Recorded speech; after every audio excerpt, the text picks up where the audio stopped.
الحمد للہ وکفا والصلاة والسلام علی عباده الذین اصطفى اما بعد فاعوذ باللہ من الشیطان الرجیم بسم اللہ الرحمن الرحیم اللہ نور السماوات والارض مثل نورہ کمشکاۃ فیہا مصباح المصباح فی زجاجہ الزجاجة كأنها كوكب دري يوقد من شجرة مباركة زيتونة لا شرقية ولا غربية يوقد من شجرة مباركة زيتونة لا شرقية ولا غربية يكاد زيتها يضيء ولو لم تمسسه نار نور على نور يهدي الله لنوره من يشاء ويضرب الله الأمثال للناس والله بكل شيء عليم في بيوت أذن الله أن ترفع ويذكر فيها اسمه يسبح له فيها بالغدو والآصال رجال لا تلهيهم تجارة ولا بيع عن ذكر الله وإقام الصلاة وإيتاء الزكاة يخافون يوما تتقلب فيه القلوب والأبصار ليجزيهم الله أحسن ما عملوا ويزيدهم من فضله واللہ یرزق من یشاء بغیر حساب والذین کفروا اعمالهم کسراب بقیعة يحسبه الظمآن ماء حتى إذا جاءه لم يجده شيئا ووجد الله عنده فوفاه حسابه والله سريع الحساب أو كظلمات في بحر لجي يغشاه موج من فوقه سحاب ظلمات بعضها فوق بعض إذا أخرج يده لم يكد يراها ومن لم يجعل الله له نورا فما له من نور صدق الله العظيم رب اشرح لي صدري ويسر لي امري واحلل عقدة من لساني يفقهوا قولي اللهم ربنا الهمنا رشدنا واعذنا من شرور انفسنا اللهم ارنا الحق حقا وارزقنا اتباعه وارنا الباطل باطلا وارزقنا اجتنابه اللهم نور قلوبنا بالایمان واشرح صدورنا للاسلام آمین یا رب العالمین۔ آج ہم اللہ کے نام سے مطالعہ قرآن حکیم کے منتخب نصاب کے 7ویں اور اس کے دوسرے حصے کے تیسرے درس کا آغاز کر رہے ہیں۔ یہ درس سورہ نور کے 5ویں رکوع پر مشتمل ہے جو کل 6 آیات پر مشتمل ہے۔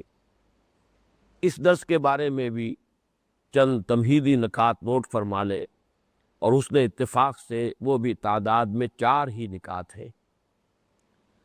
سب سے پہلا نکتہ یہ کہ یہ درس جیسا کہ میں نے عرض کیا ہے ایک رکوع پر مشتمل ہے، اور یہاں بھی ہمیں نظر آتا ہے کہ اس رکوع کی تعیین جو ہے بالکل صحیح ہوئی ہے۔ واقعتاً ان 6 آیات میں ایک مضمون کی تکمیل ہوئی ہے، مثبت انداز میں بھی منفی انداز میں بھی۔ مثبت انداز میں ایمان کی ماہیت، ایمان کی حقیقت کا بیان، منفی انداز میں کفر کے 2 درجات، ان کے لیے تمثیلیں تو اپنی جگہ پر بڑا خود مکتفی ہے، سیلف سفیشنٹ ہے۔ سیاق و سباق سے اگر اس کو علیحدہ کر لیا جائے تب بھی یہ اپنی جگہ پر اپنے مضمون کے اعتبار سے مکمل ہے۔ یہ میں نے بارہ عرض کیا ہے کہ قرآن حکیم میں اگرچہ بڑی صورتوں کی رکوعوں میں جو تقسیم ہے یہ بھی صحابہ کرام کے دور کے بعد کی شے ہے، اور یہ بھی خالص اجتہادی معاملہ ہے، یہ توقیفی معاملہ نہیں ہے، یہ حضور صلی اللہ علیہ وسلم کے بتانے سے نہیں ہے، بلکہ بعد میں اس خیال سے کہ ایک رکوع ایک رکعت میں قرآن مجید کا اتنا حصہ پڑھا جائے کہ جو اپنے مضمون کے اعتبار سے خود مکتفی ہو، یا یہ کہ کم سے کم یہ کہ ایک بات وہاں مکمل ہو رہی ہو، ایسا نہ ہو کہ بات ابھی چل رہی ہو اور درمیان ہی میں ہم رکوع کر دیں، تو گویا کہ ایک طرح سے سوء ادب ہوگا قرآن مجید کی جناب میں۔ اس اعتبار سے یہ رکوعوں کی تقسیم ہوئی ہے، اور اکثر و بیشتر یہ تقسیم بہت صحیح ہے، بڑی محنت کے ساتھ کی گئی ہے۔ البتہ کہیں کہیں اس میں اختلاف کی گنجائش ہے، اور وہ ظاہر بات ہے کہ جب معاملہ اجتہادی ہے تو اس میں اختلاف کا امکان موجود ہے۔ دوسرا معاملہ یہ کہ قرآن حکیم میں یعنی مصحف میں یہ مقام جو ہے، اس کا محل وقوع کیا ہے؟ تو نوٹ کر لیجئے کہ مکی اور مدنی صورتوں کے گروپوں کا جن کا تذکرہ میں نے تعارف قرآن کے ضمن میں تفصیلاً عرض کیا تھا، ان میں یہ تیسرا گروپ ہے جو سورہ نور پر ختم ہو رہا ہے۔ اس میں مکی صورتیں بڑی طویل اور تعداد کے اعتبار سے بھی 14 صورتیں، سورہ یونس سے شروع ہو کر اور سورہ مومنون تک یہ 14 صورتیں ہیں، اور بڑا طویل گروپ ہے یہ مکی صورتوں کا قرآن مجید میں۔ اور خاص طور پر نوٹ کیجئے کہ یہاں پر یہ مدنی صورت اکیلی آ رہی ہے، اس کا کوئی مثنیٰ، اس کا کوئی جوڑا یہاں پر مصحف میں اس کے ساتھ موجود نہیں۔ اس حوالے سے یہ بات بھی نوٹ کر لیجئے کہ جو مکی اور مدنی صورتوں کا اگلا گروپ ہے، چوتھا گروپ، اس میں بھی معاملہ کچھ یہی ہے۔ وہاں 8 صورتیں آئیں گی مکیات، اور اس کے بعد پھر ایک تنہا صورت آئے گی مدنی، سورہ احزاب۔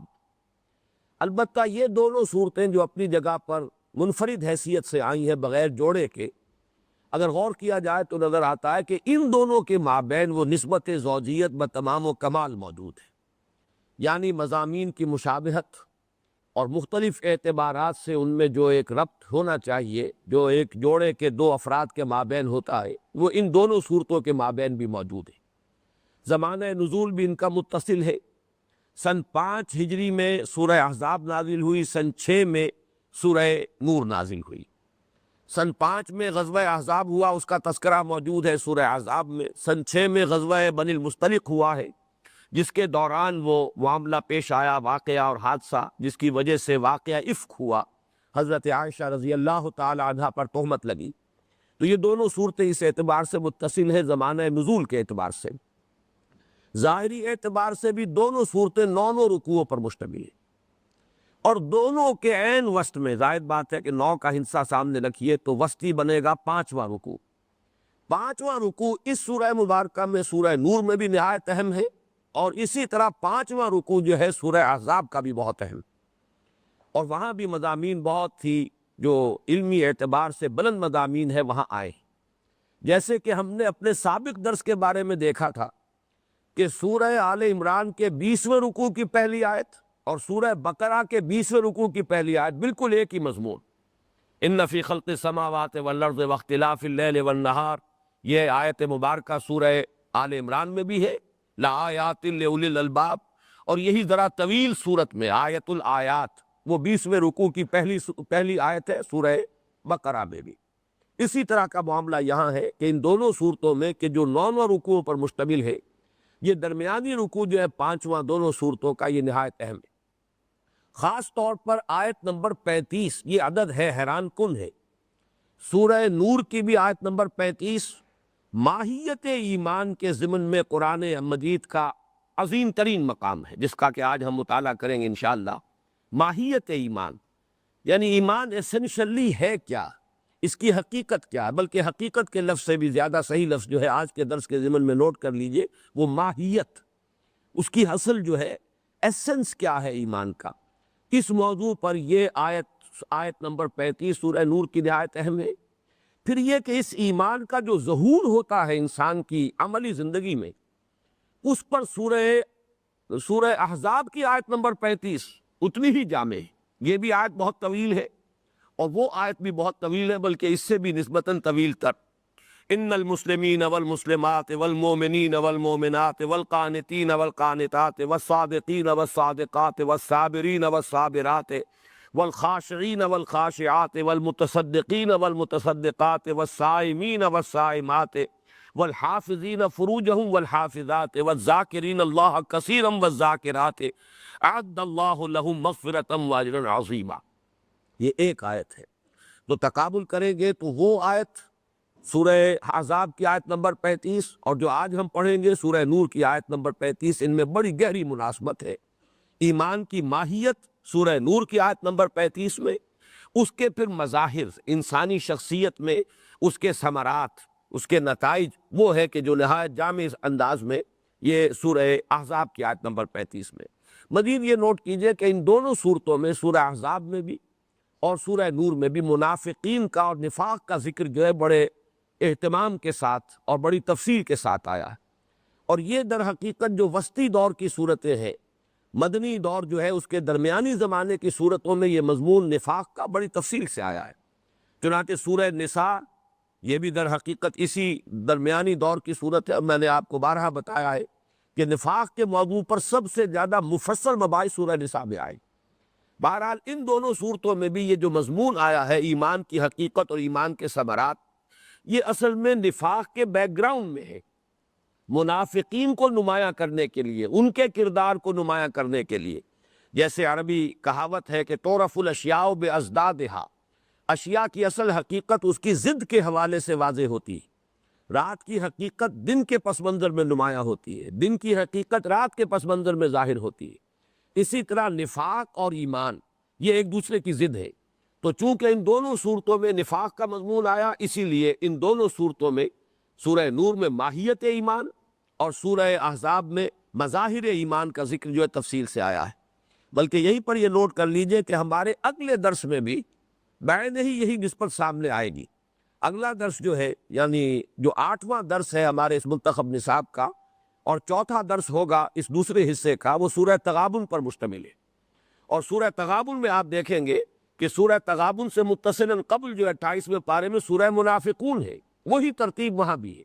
پہلے نفاق کا ذکر ہوا ہے، پھر ایمان کی حقیقت بیان ہوئی ہے۔ تو یہی معاملہ کہ جو سورہ منافقون اور سورہ تغابن کے مابین مضامین کی نسبت کا ہے، بعین ہی وہی معاملہ بحیثیت مجموعی سورہ احزاب اور سورہ نور کے مضامین، اور اس میں یہ حقیقت ایمان کی بحث سے متعلق ہے۔ اب تیسری بات یہ نوٹ کیجئے کہ حصہ دوم جو ہے ہمارے اس منتخب نصاب کا، اس میں سلسلہ کلام جو چل رہا ہے، اس میں یہ جو درس ہے ہمارا، جو سورہ نور کے اس 5ویں رکوع پر مشتمل ہے، اس کا مقام کیا ہے، اس کے حوالے سے نوٹ کر لیجئے۔ کچھ تمہیدی مباحث ہے کہ جن کا تعلق پھر ایک درجے میں فلسفے کے ساتھ آئے گا، اور یہ اس لیے اس سے گریز ممکن نہیں ہے کہ ایمان در حقیقت وہی اس کے موضوعات ہیں کہ جو فلسفے کے موضوعات ہیں۔ اس اعتبار سے کچھ نہ کچھ مشابہت ان دونوں کے مباحث میں آ جاتی ہے۔ یہاں جو بات نوٹ کرنے کی ہے وہ یہ ہے، دوسرے اور تیسرے درس کے مابین، یعنی سورہ آل عمران کا جو آخری رکوع کی 6 آیات پر مشتمل درس تھا، اور اب جو ہم یہ 6 آیات ہیں کہ جو سورہ نور کے اس 5ویں رکوع کی ہے، ان کے مابین کیا نسبت ہے اور ربط کیا ہے، اس کو سمجھنے کے لیے یہ حقیقت سامنے رکھیے کہ معرفت کے حصول کے 2 راستے ہیں۔ ایمان کیا ہے؟ ایمان حقائق کا علم ہے، حقائق کائنات، اس کائنات کی اصل حقیقتیں، وجود کی حقیقت، ہماری حقیقت، حیات انسانی کی حقیقت، خیر و شر کی حقیقت، علم کی حقیقت، یہ موضوعات ہیں کہ جن سے ایمان میں بحث ہوتی ہے۔ یہی موضوعات ہیں کہ جن سے فلسفے کی مختلف شاخیں جو ہے بحث کرتی ہیں۔ میٹا فزکس ہے، ایتھکس ہے، ایپسٹیمولوجی ہے، سائیکالوجی ہے، یہ تمام چیزیں در حقیقت جو کہ فلسفے کی شاخیں ہیں۔ تو ان کے جو موضوعات ہیں وہی موضوعات ہیں کہ جو ایمان میں زیر بحث آتے ہیں۔ البتہ یہ ہے کہ حقیقت الحقائق تک پہنچنے کے 2 راستے ہیں۔ ان دونوں راستوں کے بارے میں یوں سمجھیے کہ وہ راستوں کا علیحدہ ہونا، ایک دوسرے سے ممیز ہونا، وہ تو قطعی ہے۔ البتہ یہ کہ یہ لطیف حقائق ہیں، ان کو بیان کرنے کے لیے جو اسلوب مختلف اختیار کیے گئے ہیں ان میں فرق و تفاوت ہے۔ میں یہ چاہتا ہوں کہ مختلف اسالیب سامنے آ جائیں، اس سے بحثیت مجموعی جو ہے ان 2 راستوں کا تصور آپ کے سامنے واضح ہو جائے گا۔ مثلاً ایک انداز یہ ہوگا اس کو بیان کرنے کا کہ ایک راستہ ہے خارج پر غور کرنے کا، ہمارے باہر جو یہ کائنات پھیلی ہوئی ہے، آسمان، سورج، ستارے، دن رات کا یہ فرق اور تفاوت، ایک تو یہ ہے کہ انسان اپنے خارج پر غور کرے، مشاہدہ کرے، غور و فکر کرے، نتائج نکالے اور پھر حقیقت تک پہنچے۔ ایک راستہ یہ کہ انسان اپنے باطن میں جھانکے، اپنے باطن میں غور و فکر کرے، کنٹمپلیشن کرے، مراقبہ کرے، اپنے اندر ہی غور و فکر کرے. تو یہ دو راستے جدا ہیں. اور اس کے حوالے سے یہ نوٹ کر لیجئے کہ جو ماہرین علم نفسیات ہیں انہوں نے بھی انسانوں کو بنیادی طور پر دو اقسام میں تقسیم کیا ہے. ایک وہ کہ جو ایکسٹروورٹس ہیں، ان کا مزاج ہی ایسا بنا ہے کہ وہ خارج کی دنیا سے زیادہ دلچسپی لیتے ہیں، کھیل کود میں انہیں زیادہ دلچسپی محسوس ہوتی ہے، محفل میں اور لوگوں میں گفتگویں کر کے انہیں زیادہ اطمینان اور سکون حاصل ہوتا ہے، زیادہ راحت ملتی ہے. اس کے برعکس کچھ لوگ ہوتے ہیں دروبی، اندر جھانکنے والے، غور و فکر کرنے والے، انہیں خلوت زیادہ پسند ہوگی. وہ لوگوں کے مابین زیادہ دیر تک اگر مجبوراً رہنا بھی پڑے تو رہیں گے، لیکن یہ کہ ان کا دل بجھ سا جائے گا. پھر انہیں ضرورت ہوگی کہ تخلیات میں جائیں اور وہ اپنے ہی ساتھ ہوں. تو یہ دو مزاج جو ہے ایکسٹروورٹس انٹروورٹس. اسی طریقے سے حقیقت تک پہنچنے کے بھی یہ دو راستے ہیں. ایک باہر کی دنیا پر غور کرو، دوسرے یہ کہ خود اپنے اندر غور کرو. اس کے لیے قرآن مجید نے اصطلاحات جو استعمال کی ہے، جن پر کہ ہم اس سے پہلے غور کر چکے، آیات آفاقی، آیات انفسی. اللہ تعالیٰ نے بھی اپنی آیات کو ان دو اقسام میں تقسیم کیا ہے. جیسے کہ سورہ حامیم سجدہ کے آخر میں فرمایا سنوریہم آیاتنا فی الآفاق وفی انفسہم. عارف آج یہ آواز کچھ ٹھیک نہیں ہے، اس کو ٹھیک کرو. سنوریہم آیاتنا فی الآفاق وفی انفسہم حتی یتبین لہم انہ الحق. ہم عنقریب انہیں دکھائیں گے اپنی آیات آفاق میں بھی انفس میں بھی. اور یہی بات جو ہے سورہ ذاریات میں بھی آئی، فرمایا گیا وَفِي الْأَرْضِ آیَاتٌ لِّلْمُوقِنِينَ وَفِي أَنفُسِكُمْ أَفَلَا تُبْصِرُونَ. اس زمین میں ہر چہار طرف یقین کرنے والوں کے لیے نشانیاں پھیلی ہوئی ہیں، اور خود تمہارے اندر ہیں، یا تم غور نہیں کرتے، سوچتے نہیں ہو. میں نے وہ شعر آپ کو سنایا تھا کہ جو مرزا عبد القادر بیدل کے بڑے ہی چوٹی کے اشعار میں سے ہے، ستمست گر حوست کشد کہ بے سیر سر و سمندرا تجھے غنچہ کم نہ دمیدئی در دل کو شعب چمن درا. اس میں وہ ایکسٹروورٹس اور انٹروورٹس کا فرق جو ہے وہ نمایاں ہو جائے گا اس شعر میں، کہ بڑے ظلم کی بات ہے، ستم کی بات ہے کہ تمہاری خواہش تمہیں اس طرف آمادہ کرتی ہے، تمہیں کھینچتی ہے کہ باہر نکلو، چمن کی سیر کرو، پھولوں کو دیکھو، سرو و سمن کو دیکھو، اس کا مشاہدہ کرو. ستم است گر حوست کشد کہ بے سیر سرو و سمن درا تجھے غنچہ کم نہ دمیدئی. تم خود ایک غنچے کے مانند ہو کھلے ہوئے، تمہیں اندازہ نہیں ہے، اپنے حسن کا تمہیں اندازہ نہیں ہے.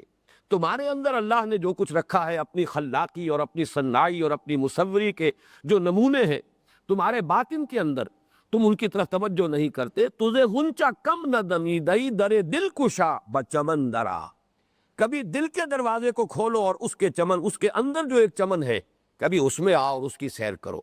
تو معلوم ہوا کہ یہ دونوں راستے جو ہے، ایک ایکسٹروورٹس کا ہے، ایک انٹروورٹس کا ہے. ایک کے لیے آیات آفاقی ہے، ایک کے لیے آیات انفسی ہے. اسی کو علامہ اقبال نے بھی دو مصروں میں خوبصورتی سے واضح کیا ہے.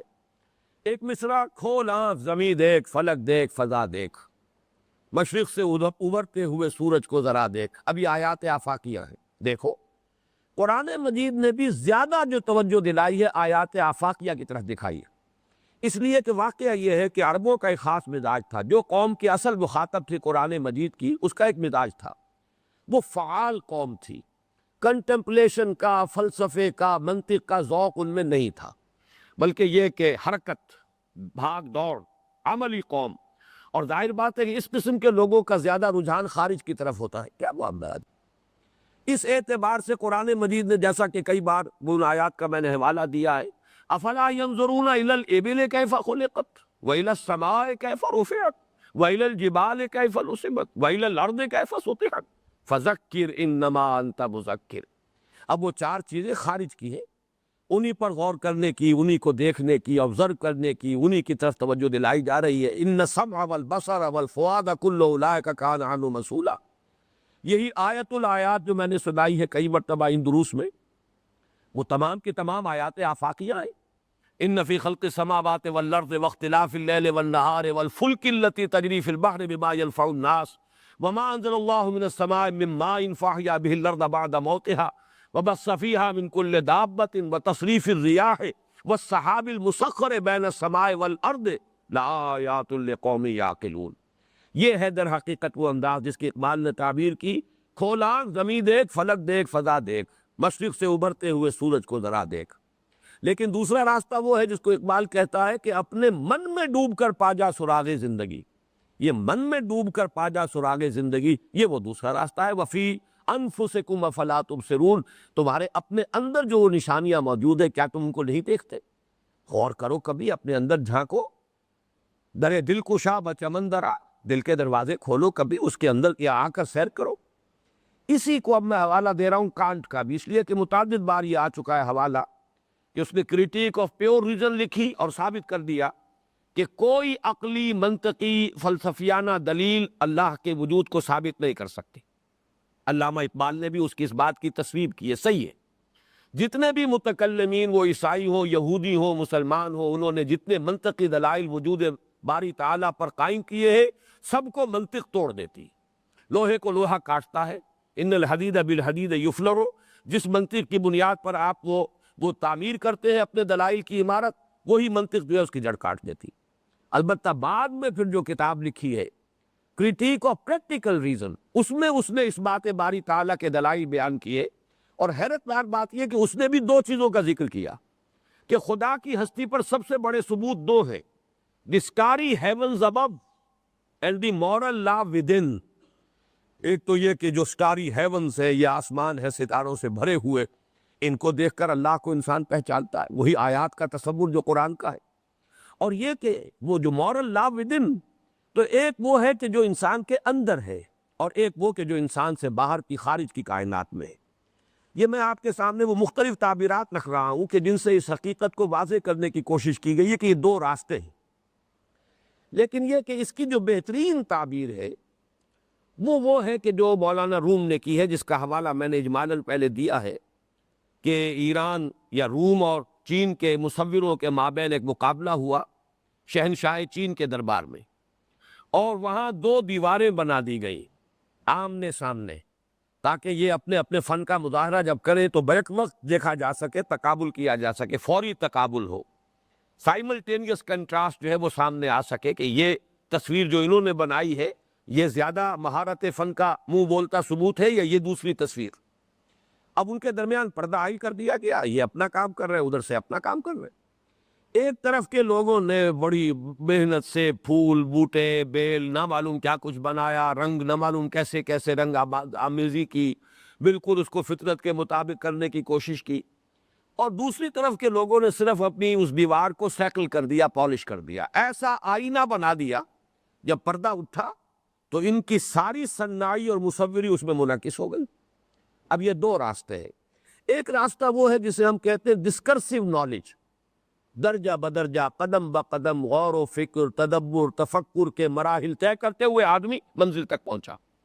اور ایک یہ ہے کہ دفعتاً، اچانک، ایک دم ایک حقیقت واضح ہو گئی۔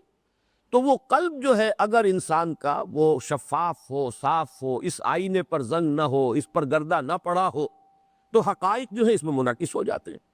ورنہ یہ ہے کہ بڑی آدمی کو محنت کرنی پڑتی ہے، سغرا خبرا قائم کرنا پڑتا ہے، دلائل بنا کر، اور رفتہ رفتہ ایک ایک درجہ بدرجہ آگے بڑھ کر ان حقیقتوں کا ادراک اور شعور کرنا پڑتا ہے کہ جو اس سے پہلے ہم دیکھ چکے ہیں۔ سورہ آل عمران کا جو آخری رکوع کا درس ہے ہمارے اسی منتخب نصاب کا، اس درس سے متصل قبل کا درس۔ اب میں یہ چاہتا ہوں کہ یہ مضمون قرآن مجید میں سب سے زیادہ صراحت کے ساتھ جہاں آیا ہے وہ مقام بھی آپ آئیڈینٹیفائی کر لیں۔ یہ سورہ قاف کے آخر میں آیت آئی ہے، ان فی ذالک لذکریٰ لمن کان لہ قلب او القی السمع وہو شہید۔ اس میں یاد دہانی ہے، ذکرہ ہے ان کے لیے یا تو ان کا دل ہو، یا تو وہ شخص جس کا دل ہے۔ لفظی ترجمہ کر رہا ہوں، مراد کیا ہے؟ دل زندہ ہے، دل بیدار ہے، دل بے داغ ہے، دل جو ہے وہ ایک آئینہ شفاف کے مانند ہے۔ لمن کان لہ قلب، جن کا قلب بیدار ہے، جن کا قلب زندہ ہے۔ مجھے یہ ڈر ہے دل زندہ تو نہ مر جائے، اس دل کی موت واقع نہ ہو گئی ہو، اس پر حجابات کثیف نہ پڑ گئے ہوں۔ اگر تو دل ہے تو ان میں بظاہر انعکاس ہو جائے گا حقیقت کا، کوئی زیادہ تردد اور محنت کی ضرورت نہیں۔ اگر ایسا نہیں ہے دل مزمحل ہے، دل پر حجابات آ گئے ہیں، پردے پڑ گئے ہیں، زنگ لگ گیا ہے. اب یہ او سے آیا ہے، او القى السمع وهو شہید، یا یہ کہ پوری توجہ لگا کر ان آیات کو سنے اور پورا اس پر غور و فکر کرے. یہ شہید حاضر ہونا، حضور ذہن و قلب کے ساتھ اگر انسان غور کرے گا تو یہ دوسرا راستہ ہے. ان فی ذلک لذکریٰ لمن کان لہ قلب او القی السمع وہو شہید، یقیناً اس میں یاد دہانی ہے، ذکر ہے، تذکرہ ہے، نصیحت ہے ان کے لیے بھی کہ جن کا دل ہے، جن کا دل زندہ ہے، بیدار ہے. لمن کان لہ قلب او القی السمع، یا اگر وہ دل جو ہے وہ کچھ مزمحل ہو گیا ہے، اس پر کئی حجابات طاری ہو گئے ہیں، وہ نیم مردہ ہو گیا ہے، تو پھر ذرا کچھ اور کوششیں کرنی ہوں گی، محنت کرنی ہوگی، عقل و خرد کی قوتوں کو بروئے کار لانا ہوگا، کچھ اندر بھی جھانکنا ہوگا، کچھ باہر سے منطق سے بھی دلیلیں لانی ہوگی، اور پھر رفتہ رفتہ انسان وہاں پہنچ جائے گا.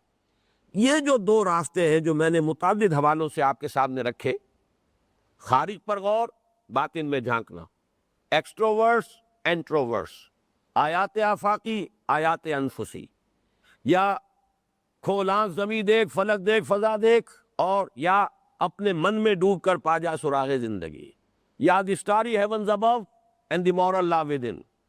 یا یہ کہ دو طریقے، ایک ہے نقش و نگار بناؤ دیوار کے اوپر، بڑی محنت کرو اور پھول اور بیل بوٹے بناؤ، ایک یہ ہے کہ اس دیوار کو بالکل اس کو شیشہ بنا دو کہ وہ ساری محنت دوسروں کی اس میں منعکس ہو جائے. ان سب کو قرآن مجید نے ان فی ذلک لذکریٰ لمن کان لہ قلب او القی السمع وہو شہید، اس کے اندر اس کو سبب کر دیا ہے. دل زندہ ہے، بیدار ہے، تو حقائق خود بخود منعکس ہو جائیں گے. ورنہ ذرا محنت کرنی پڑے گی، توجہ کو مرکوز کرنا ہوگا، سوچ بچار کرنا ہوگا، سننا بھی ہوگا دھیان کے ساتھ، اور غور و فکر بھی کرنا ہوگا. اب ذرا تقابل کر لیجئے، پچھلا درس جو تھا اس میں درجہ بدرجہ بات کیسے آئی تھی.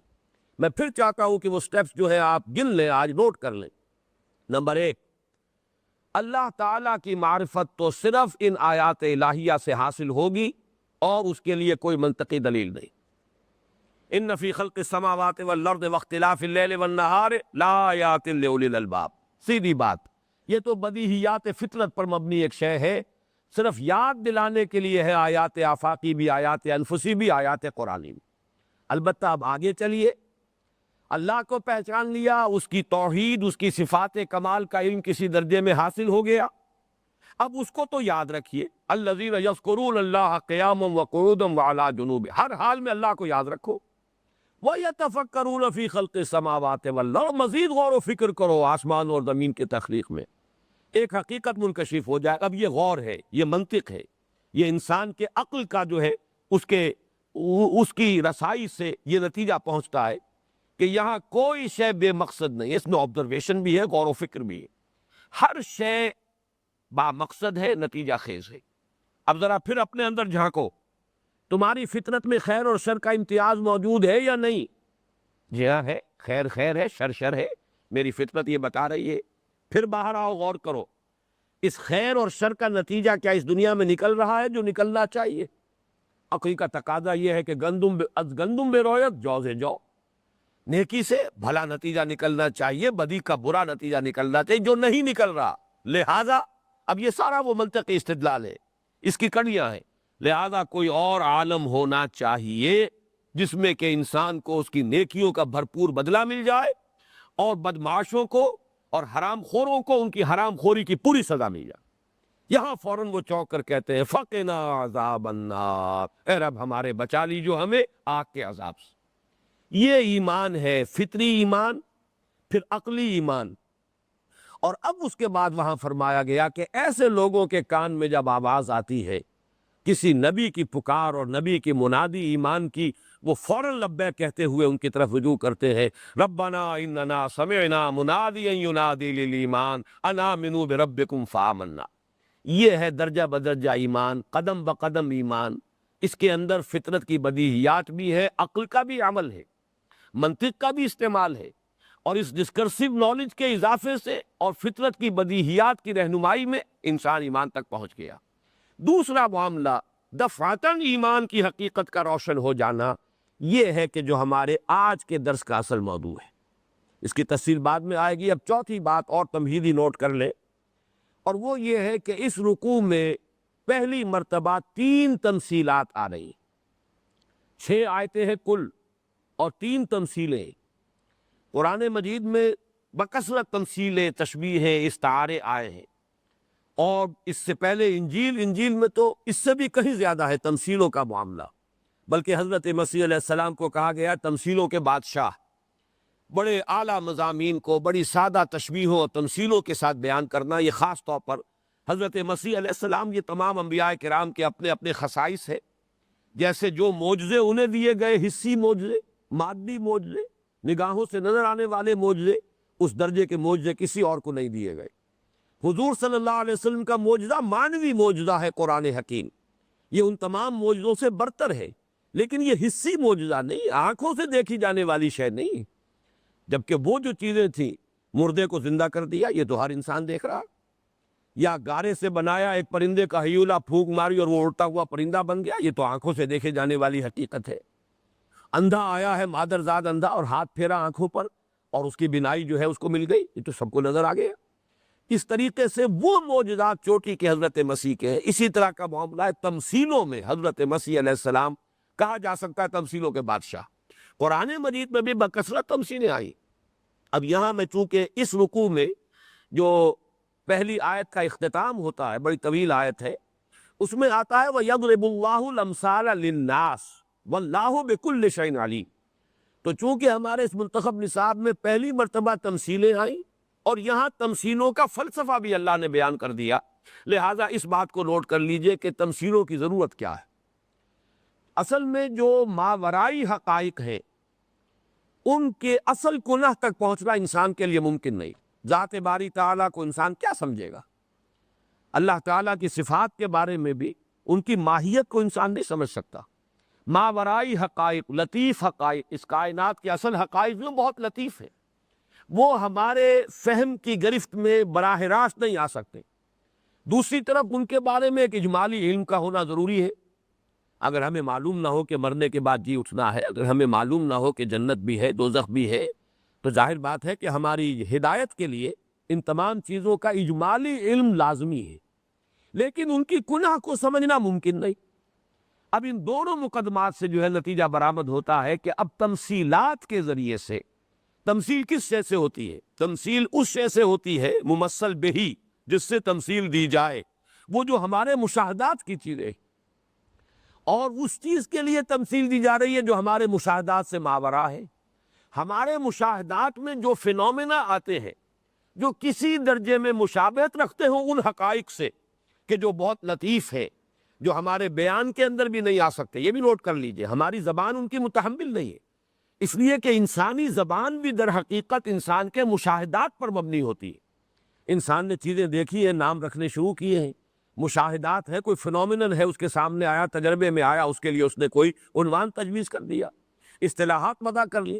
اب یہی اصطلاحات، یہی اسماء، یہی نام، یہی الفاظ ہمارے کمیونیکیشن کا ذریعہ ہیں.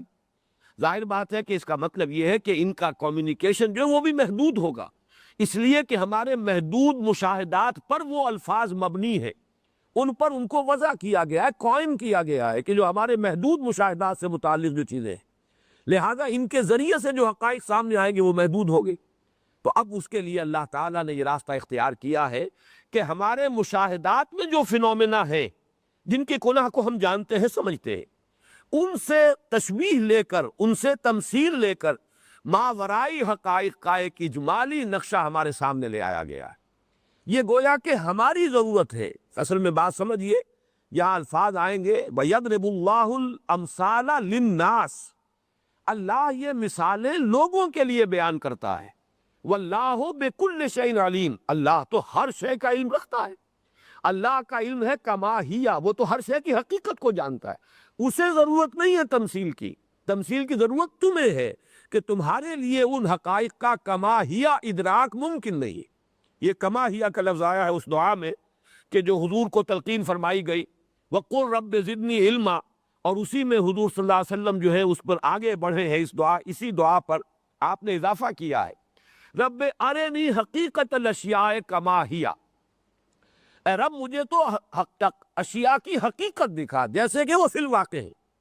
باقی جو اشیاء لوگوں کو نظر آ رہی ہے ان کا جو ظاہری فنومینا ہے وہ تو سب کے سامنے ہے، میں یہ چاہتا ہوں کہ اصل حقیقت کو دیکھوں کہ حقیقت کیا ہے۔ اہل نظر ذوق نظر خوب ہے، لیکن جو شے کی حقیقت کو نہ دیکھے وہ نظر کیا۔